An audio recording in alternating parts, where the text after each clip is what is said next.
ரொம்ப நேரம் இப்படியே பிடிச்சிட்டு பேசினா டெஃபினட்டாக கை வலிக்கும். டயர்டாக இருக்கேன், தொண்டை போயிடுச்சு, மனசு வலிக்குது, கண் எரியுது. சூப்பர் ஸ்டார் ரஜினிகாந்த் கபாலின்னு ஒரு படம் பண்ணுறாரு இயக்குனர் ரஞ்சித்தோட. அப்படின்றது வந்து தமிழ் சினிமாக்கே ஒரு பெரிய செய்தி. ஏன்னா ஒரு பயங்கர எக்ஸ்பீரியன்ஸ்டான லார்ஜர் தென் லைஃப் இருக்கிற இமேஜ் கொண்ட ஒரு நடிகர் வந்து ஒரு நியூ கமரோட படம் பண்ணுறாரு. தோ ஹீஸ் 2 films old. அதுவே வந்து ஒரு பெரிய விஷயம். எல்லா ஸ்டீரியோ டைப்பையும் உடச்சி ரஜினி சாருக்கு ஒரு கதையில் தேவையில்லாமல் ஒரு 20 செகண்டுக்கு வந்து மாண்டேஜ் போடுறது, இல்லை ஒரு 40 செகண்டுக்கு ஸ்லோ மோஷனில் பில்டப் வைக்கிறது அப்படின்னு எதுவுமே இல்லாமல் நான் ஒரு படம் பண்ணுறேன், ரஞ்சித் படம் பண்ணுறேன், அதில் நீங்கள் வந்து நடிங்க அப்படின்ற அந்த ஒரு தைரியமான முயற்சியில் ஈடுபட்ட ரஞ்சித்துக்கு சல்யூட். ஆனால் ஒரு மிட் வேரியண்ட்ன்ற வார்த்தை பயன்படுத்துவாங்க. ஒன்று இது ரஞ்சித் படமாக இருந்திருக்கணும், இல்லைனா சூப்பர் ஸ்டார் ரஜினி படமாக இருந்திருக்கணும். ரெண்டுமே இல்லாமல் நடுவில் மாட்டிக்கிச்சு.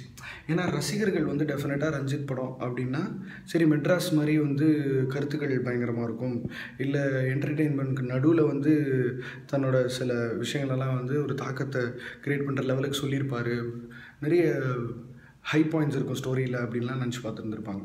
இன்னொரு பக்கம் ரஜினி சார் படம்னா அதுக்குன்னு சில ஃபார்முலா, டெக்னிக்ஸ், சைக்காலஜிலாம் இருக்குது.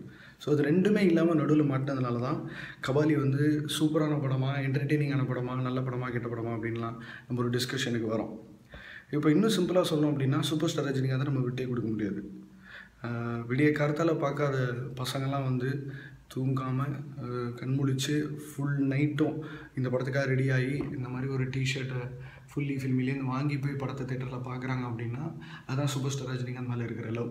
நான் இன்னி வரைக்கும் ஒரு குறும்படம் கூட எடுத்தது கிடையாது. ஆனால் உனக்கு இவ்வளோ பேசுறதுக்கு என்ன தகுதி இருக்குது அப்படின்னு நீங்கள் கேட்டிங்கன்னா, நான் வந்து கடந்த ஒரு 15 வருஷமாக நினைவு தெரிஞ்சதுலேருந்து, அதாவது சினிமா பார்க்க ஆரம்பித்ததுலேருந்து ரஜினி சாரை ரசிக்க ஆரம்பித்து கடந்த 15 வருஷமாக அவரோட படங்களை வந்து முழு மூச்சாக நான் வந்து கன்சியூம் பண்ணிகிட்ருக்கேன். ஸோ அதனால் எனக்கு இதை பேசுகிறதுக்கான அருகதை இருக்குதுன்னு நினைக்கிறேன். ஒரு பக்கம் வந்து தானு சார் இந்த படத்தை வந்து பயங்கரமாக என்ன பண்ணுறது, ஓவர் ப்ரொமோட் பண்ணிட்டாருலாம் சொல்கிறாங்க. அதெல்லாம் கிடையவே கிடையாது. For a Rajini film any promotion is promotion and no promotion is over promotion. ஏன்னா அவரை வச்சு காசு சம்பாதிக்கணும்னு நிறைய பேர் இன்க்ளூடிங் மீ ஆசைப்படுறதுனால டெஃபினட்டாக நிறைய பிராண்ட்ஸ் உள்ள வருவாங்க, நிறைய ஆக்டிவேஷன் மாதிரிலாம் வந்து பிளான் பண்ணுறாங்க. ஃபார் எக்ஸாம்பிள் இந்த ஃப்ளைட்லலாம் பெயிண்ட் அடிச்சு.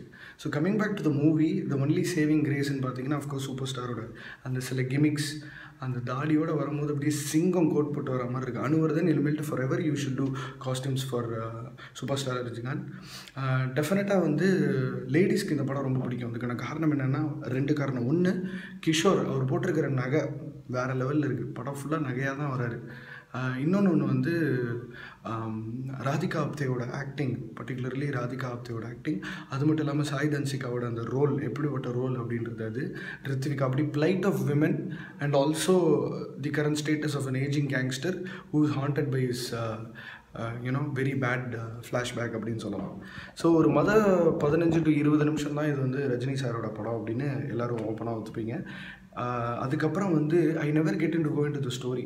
என்னால் கதைக்குள்ளே போகவே முடியல. அதுக்கான காரணம் ஏன் அப்படின்னு யோசித்து பார்த்தா வந்து ஒரு கோர் வேல்யூ இருக்குது இந்த கதைக்கு. தமிழர்களை பற்றின ஒரு விஷயம், ஈக்குவாலிட்டி பற்றின விஷயம், மலேசியா பற்றின ஒரு விஷயம், அப்படிப்பட்ட ஒரு கோர் ஸ்டோரியை வந்து அண்டர் யூட்டிலைஸ் பண்ணியிருக்காரு ரஞ்சித் நினைக்கும் போது ரொம்ப வருத்தமாக இருக்குது. அதே மாதிரி அவர் என்ன பண்ணிட்டாரு, மெட்ராஸ் டயத்துலேயே வந்து அங்கே நடித்த எல்லா நடிகர்களுக்கும் ஒரு வாக்குறுதி கொடுத்துட்டாருன்னு நினைக்கிறேன். நான் அடுத்து ரஜினி சார் வச்சு ஒரு படம் பண்ண போகிறேன், நீங்கள் எல்லோரும் நடிப்பீங்க அப்படின்னு. ஸோ சில கேரக்டர்ஸ்லாம் வந்து சில பேர் நடிச்சிருக்கணும்னு அவசியமே இல்லை, இவ்வளோ கேரக்டர்ஸ் படத்தில் இருக்கணும்னு தேவையும் இல்லை. டிஓபி முரளி அவர்கள் வந்து இருக்கிற லைட்டிங் வச்சு ஃபில் பண்ணி நல்லா ஷூட் பண்ணியிருந்தாலும் படத்தில் கேரக்டர்ஸ் க்ரௌடு நிறைய இருக்கிறதுனால டைட் ஷாட்டே வைக்க முடியல ரஜினி சாருக்கு நிறைய இடங்களில். டக்குன்னு இன்டர்கட் ஜம்ப் கட் போகும்போது வந்து ஒரு பேஸ் அடி வாங்குது.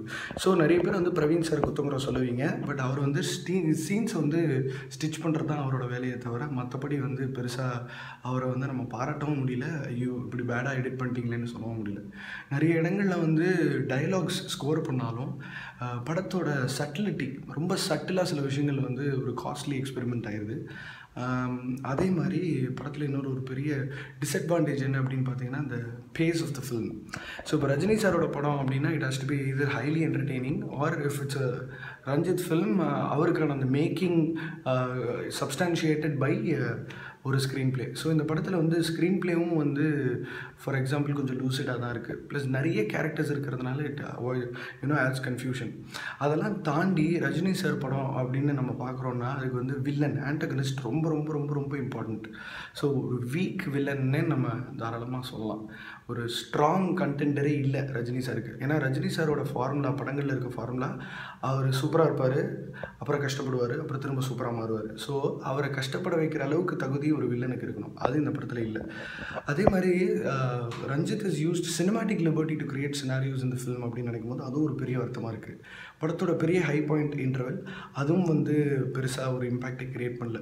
என்னால் கதைக்குள்ளே போகிறது வந்து ரொம்ப ரொம்ப கஷ்டமாக இருந்தது. ரஜினி சார் படத்தில் ஒருத்தன் ஃபோன் எடுத்து நோண்டுறான்னா அது ரொம்ப ரொம்ப அதிசயம். ஸோ தோ just 2 hours 30 minutes and 20 seconds, though there were no standalone songs other than உலகம் ஒருவனுக்கா, the story had nothing much to offer. இன்னும் நிறைய பேக் ஸ்டோரிஸ் கொண்டு வந்திருந்துருக்கலாம், அந்த ஃப்ளாஷ்பேக்ஸ்க்கு இன்னும் லேயர்ஸ் கொடுத்துருந்துருக்கலாம். வியூவரை வந்து அவங்க என்கேஜ் பண்ணணுன்றதை வந்து ஒரு ப்ரையாரிட்டியாகவே வச்சுக்கல. ரஞ்சித் சார் வந்து நான் ரஜினி சார் வச்சு ஒரு நான் ரஜினி ஃபிலிம் பண்ண போகிறேன் அப்படின்னு ரொம்ப சப்கான்ஷியஸ் லெவலில் டியூன் ஆகிட்டதுனால இட் கிரியேட்ஸ் அன் இம்பேக்ட். டெஃபினட்டாக வந்து வியூவருக்கு it is fairly a less engaging film தான். ரஜினி சாரோட ஃபேன்ஸ் வந்து டெஃபினட்டாக வந்து ரஞ்சித் அவர்களை பாராட்டணும். ஏன்னா இது வந்து ரஜினி சார் படம் கிடையாது அப்படின்றது வந்து நம்ம கண்டிப்பாக தாராளமாக ஓப்பனாக ஒத்துக்கலாம். அன்பரியோட stunt choreography is a major plus. சண்டை காட்சிகள் வந்து படைக்கப்பட்ட விதம் வந்து ரொம்ப ரொம்ப நல்லா இருந்துச்சு. த வே பக்கத்தில் இருக்கிற ப்ராப்பை யூஸ் பண்ணுறது இல்லை, ஒரு நிஜமாகவே ஒரு ஏஜிங் கேங்ஸ்டர், ஒரு 60 வயசுக்குள்ள இருக்கிற கேங்ஸ்டர் வந்து எப்படி சண்டை போடுவார்ன்றதெல்லாம் மைண்டில் வச்சுட்டு இனிமேல்ட்டு நார்த் இண்டியன்ஸ்லாம் வந்து ரஜினி சார் படம் பார்த்துட்டு சும்மா ஜோக்ஸ்லாம் சொல்ல மாட்டாங்க. ஸோ அந்த விதத்தில் டெஃபினட்டாக மனசை கொஞ்சம் திருப்திப்படுத்துது.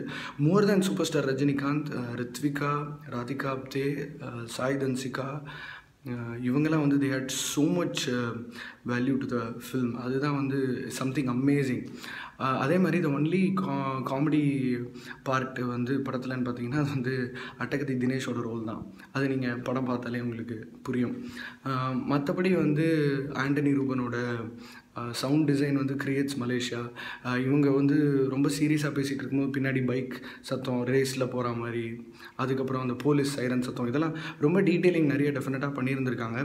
பட் கதையில் வந்து ஒரு ப்ராப்பரான டிரெக்ஷன் இல்லாததுனால டெஃபினட்டாக வந்து இது ஒரு லெட் டவுன் தான். இந்த படத்தில் வந்து வில்லனோட டவுன்ஃபால் வந்து ரொம்ப சிம்பிளாக இருந்தது. ரஜினி சாரோட அந்த ரைஸ் அந்த ரெசரக்ஷன் ஃப்ரம் ஆஷஸ்ன்னு சொல்லுவாங்க, அந்த மாதிரி அந்த போர்ஷன் வந்து ரொம்ப ரொம்ப வீக்காக இருந்தது. இன்ஃபேக்ட் வந்து லெஸ் ட்ராமான்னு சொல்லலாம் படத்தில். there was nothing மச் ஹேப்பனிங்னே சொல்லலாம். ரொம்ப சௌரியம் போல் போயிட்டு இருந்துச்சு படம். ஜான் விஜய் சார் டப்பிங்கில் கொஞ்சம் கான்சன்ட்ரேட் பண்ணியிருந்திருக்கலாம், ஒரு மாதிரி ஆர்டிஃபிஷியலாக இருந்த மாதிரி ஃபீல் ஆச்சு. மற்றபடி வந்து ஏற்கனவே சொன்ன மாதிரி கிட்டத்தட்ட ஒரு செட்டியார் வீட்டு கல்யாணம் மாதிரி ஒரு 20-30 பேர் இருக்காங்க எப்போவுமே ஃப்ரேமில். பார்க்க அழகாக இருந்தாலும் திடீர்னு வந்து கதைக்குள்ளே போக வைக்க முடியல விஷுவலாக. அப்படி படத்தை அவங்க வந்து பேக்கேஜ் பண்ணதுனால ராமலிங்கமோட art work definitely nice. But சில இன்டீரியர் போர்ஷன்ஸ்லாம் கான்சன்ட்ரேட் பண்ணியிருந்திருக்கலாம். கிளைமேக்ஸில் வந்து ஒரு நைட் போர்ஷன் ஷூட் பண்ணுறாங்க, அவுட்டோரில் பண்ணுறாங்க, அவ்வளோ டேக்கியாக இருக்குது. விஎஃப்எக்ஸ் தானு சார் கொடுக்குற பட்ஜெட்டுக்கு அவங்க லைவாகவே ஷூட் பண்ணியிருந்திருக்கலாம். அதுவும் வந்து ஒரு டிசப்பாயின்மெண்ட் தான். ஸோ ஐ வுட் சே ஒரு படத்தோட ரைட்டிங் வந்து ஸ்ட்ராங்காக இல்லாத போது பெருசாக அதை பற்றி திறனாய்வு பண்ணுறதுக்கு நமக்கு ஒன்றும் இருக்காது. பட் இது ரஜினி சார் படம், ரஜினி சாரை நான் விட்டு கொடுக்க மாட்டேன், ரஜினி சார் வச்சு இவங்க சூப்பராக தான் படம் பண்ணிட்டாங்க அப்படின்னு பெர்ஸ்பெக்டிவ்ஸ் தாராளமாக இருக்கலாம். ஏன்னா இவ்வளோ வருஷத்தில் அவரோட கெரியர்லேயே வந்து 6லிருந்து 60 வரைக்கும் அப்புறம் சூப்பர் ஸ்டார் ரஜினிகாந்தை வச்சு ஒரு ரஜினி படம் பண்ணலை அப்படின்னா அது டெஃபினட்டாக கபாலியாக தான் இருக்கும். But nothing more to say. In fact வந்து நான் இவ்வளோ நேரம் பேசுகிறதுக்கான காரணமே என்னென்னா, ஒரு படம் சுமார் சூப்பர், இல்லை ஒரு படம் போய் பாருங்கள் பார்க்காதீங்க அப்படின்னு டைரெக்டாக சொல்ல முடியாததுனால தான். But whatever said and done, mister Ranjith, hats off for making a film with Mr. Rajinikanth on board like this. Radhika Apte, I love you. And keep subscribing Fully Filmy for more. We don't want to mathematically represent how much we want to rate Kabali எப்படி இருக்கு என்ன இருக்குன்னெலாம். On the whole it's definitely a disappointment, but saving grace is Radhika Apte, superstar Rajinikanth's gimmicks as usual, and more adding to it in Pata, the women power in the film, Sai Dhanshika and Ritvika's performances, sollaam definitely. Kalayarasan, Atagathi Dinesh, nothing much to offer, though technically proven ana oru crew da, still making wise there was nothing exciting. But on the whole, Rajini sir படம் at the end of the day. So யார் என்ன சொன்னாலும் யார் என்ன பேசினாலும் நீங்கள் போய் படத்தை பார்க்க தான் போகிறீங்க. போங்க, டெஃபினட்டாக என்ஜாய் பண்ணுங்கள், நிறைய கற்றுங்க, நிறைய டைலாக்ஸ் ஒழுங்காக கேளுங்க. there is a lot more to take from this film rather than just looking out for a Rajini film or entertainment. See you. Bye-bye.